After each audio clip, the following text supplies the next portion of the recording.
પ્રયત્ન કરી શકે અને ઈશ્વરની કૃપા થાય અને ત્યારે આવા સંજોગો છે તે ભેગા થતા હોય છે.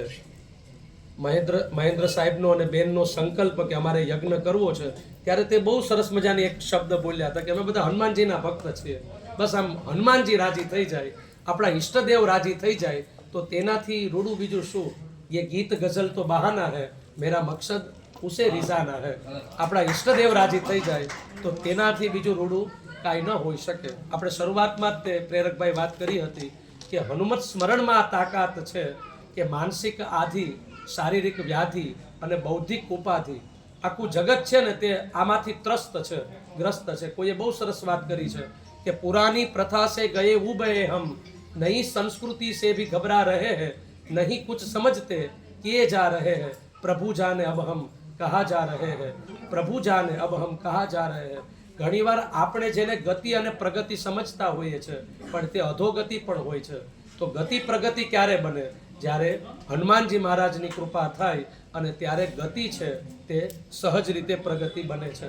શાસ્ત્ર તો એમ કહે છે કે આપણે આ શ્લોકનો હોમ પણ કરેલો કે બુદ્ધિર બલમ યશો ધૈર્યમ નિર્ભયત્વમ અરોગતા અજાડ્યમ વાક્સ્ફુરત્વમ ચ હનુમત સ્મરણાત ભવેત. જીવનમાં આ ક્વોલિટી છે ને ત્યાં કેળવણી અને ખીલવણી આખી જે એજ્યુકેશનની વાત છે. સામે સ્વામી વિવેકાનંદજી છે તો સહજ રીતે તેમની વાત યાદ આવે. સ્વામી વિવેકાનંદજી પોતાના વક્તવ્યમાં કહેતા કે we want that education by which character is formed, strength of mind is increased, intellect is expanded by which who can stand on owns feet. વ્યક્તિ પોતાના પગ ઉપર ખડો થાય તે જ સાચી કેળવણી. તે મુર્દામાંથી મર્દ બને, ચકલીમાંથી બાજ બને, શંકરમાંથી કંકરમાંથી શંકર બને. પણ આ ક્યારે બને? તો હનુમાનજીના જે ગુણો છે બુદ્ધિ, બલ, યશ, ધીરજ, નિર્ભયત્વમ, અરોગતા અને વાક્સ્ફુરત્વમ, જેને સારા વક્તા બનવું હોય તો સહજ રીતે હનુમાનજી મહારાજની ઉપાસના કરવી જોઈએ. એક આ કથા બહુ પ્રચલિત નથી પણ બહુ અદ્ભુત છે કે ભગવાન સૂર્યનારાયણ પાસે જ્યારે હનુમાનજી મહારાજે વિદ્યા લીધી અને ગુરુ આજ્ઞા એવી મળી કે તું સુગ્રીવની રક્ષા કરજે. કથા બહુ વિદિત છે કે સુગ્રીવ અને વાલીને કાંઈ બહુ બનતું હોતું નથી અને એક જે પર્વત છે એ પર્વતમાં વાલી આવી ન શકે અને સુગ્રીવજી સંતાઈને ત્યાં રહેતા હોય. એટલે હવે વાલી શું કરે કે એકવાર સુગ્રીવ બહાર હોય ને ત્યારે વાલી આવે અને આકાશમાંથી અચાનક ઉડી એક પાટું મારીને ત્યાંથી ભાગી જાય. આવી રીતે રોજ સુગ્રીવને માર પડે.